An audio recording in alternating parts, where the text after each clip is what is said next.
Salam, selamat pagi saudaraku. Semoga kita semua dalam keadaan sehat dan penuh sukacita dalam Tuhan. Marilah kita menggunakan waktu sejenak untuk berdoa, membaca, dan merenungkan firman Tuhan sebagai sumber kekuatan, inspirasi, dan motivasi bagi kita hari ini, Sabtu 7 Agustus 2021. Sebelumnya mari kita berdoa. Bapa di sorga, kami bersyukur atas hari yang indah ini, hari yang penuh harapan. Kami akan merenungkan firman-Mu. Biarlah Roh Kudus menerangi hati dan pikiran kami, agar kami sungguh memahami firman-Mu. Dalam nama Tuhan Yesus Kristus kami berdoa. Amin. Firman Tuhan yang menyapa kita pagi ini, 1 Yohanes 4 ayat 9. Dalam hal inilah kasih Allah dinyatakan di tengah-tengah kita, yaitu bahwa Allah telah mengutus anaknya yang tunggal ke dalam dunia, supaya kita hidup olehnya. Demikian firman Tuhan.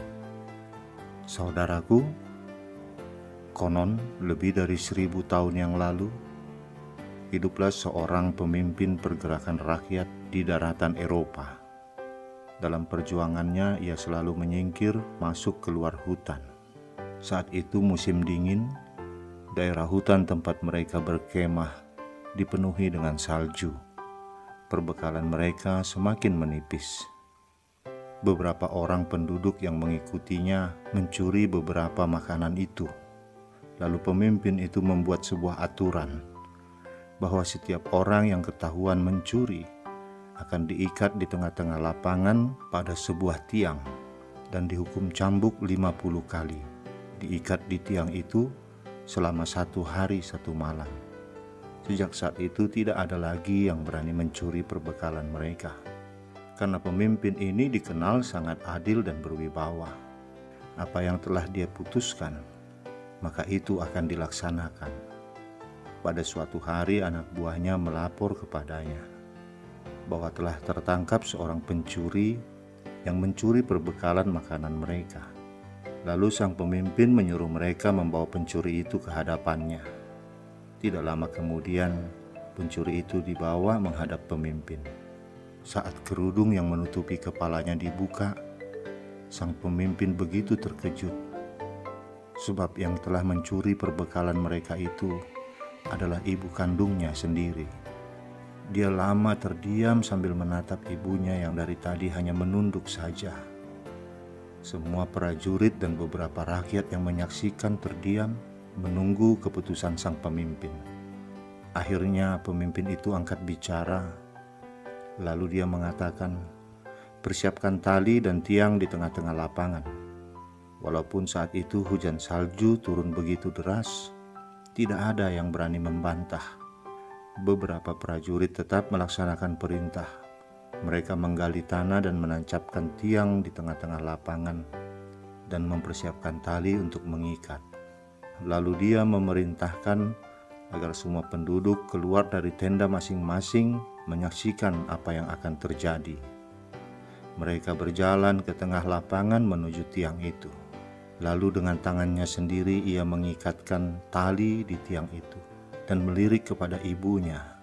Ketika semua penduduk telah berkumpul mengelilingi lapangan itu, dengan suara lantang dia berseru, "Hari ini kamu semua menyaksikan bahwa hukum yang telah kutetapkan harus dilaksanakan, bahwa setiap pencuri akan diikat di tiang ini dan dihukum 50 cambukan dan dibiarkan terikat sampai esok hari."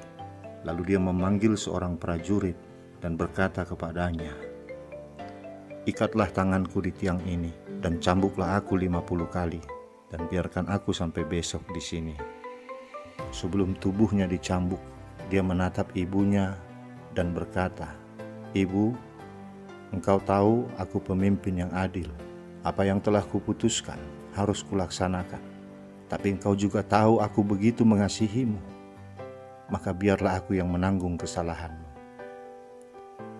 Lalu cambukan dimulai sampai 50 kali dan tubuh pemimpin itu mulai luka. Dan seperti apa yang telah dia tetapkan, mereka membiarkannya di sana sampai keesokan hari. Saudaraku, Allah Bapa adalah Allah yang adil, namun juga penuh kasih. Dia telah menetapkan bahwa setiap orang berdosa harus dihukum mati. Namun karena kasih-Nya kepada manusia ciptaannya, Dia tidak mau manusia itu mati, agar keadilannya tetap ditegakkan dan kasih-Nya pun berjalan. Maka Allah sendirilah yang menerima hukuman mati itu. Dia mengutus anaknya yang tunggal, Tuhan Yesus Kristus, ke dalam dunia, agar Dia menggantikan hukuman mati yang seharusnya ditimpakan kepada kita.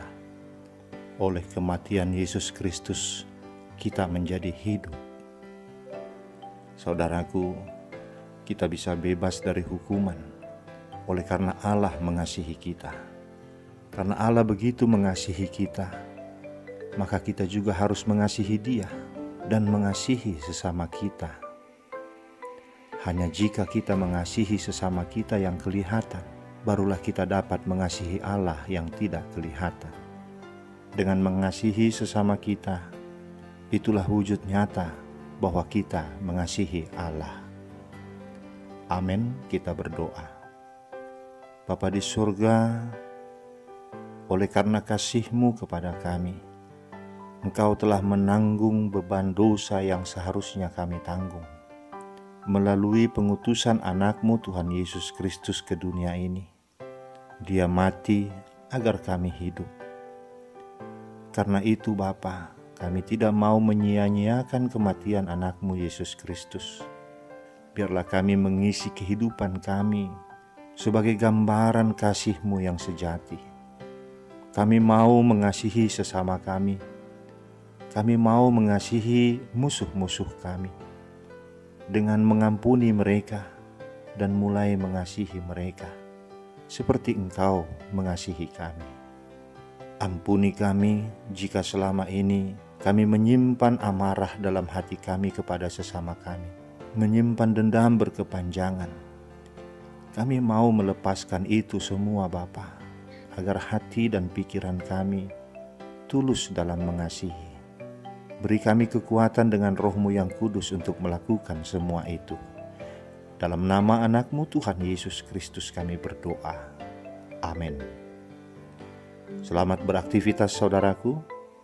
Tuhan memberkati kita. Shalom.